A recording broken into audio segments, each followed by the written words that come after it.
darkness, my old friend, I've come to talk with you again, because a vision softly creeping left its seeds while I was sleeping, and the vision that was planted in my brain still remains within the sound of silence.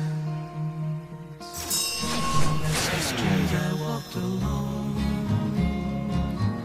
narrow streets of cobblestone, neath the halo of a street lamp, I turned my collar to the cold and damp, when my eyes were stabbed by the flash of a neon light that split the night and touched the sound of silence.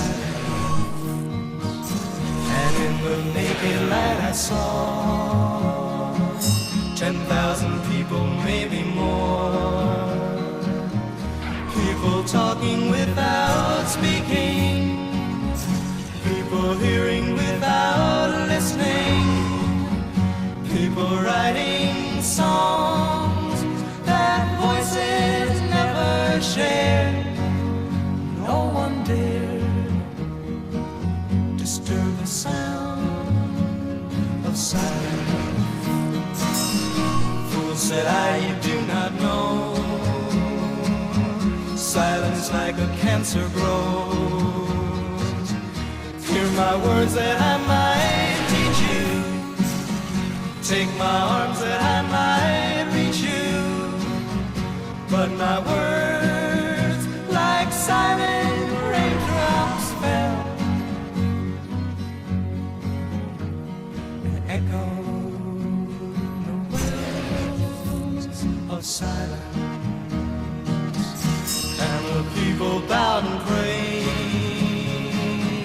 to the neon god they made, and the sign flashed out its warning in the words that it was forming, and the sign said the words of the prophets are written on the subway walls, tenement halls, whispered in the sounds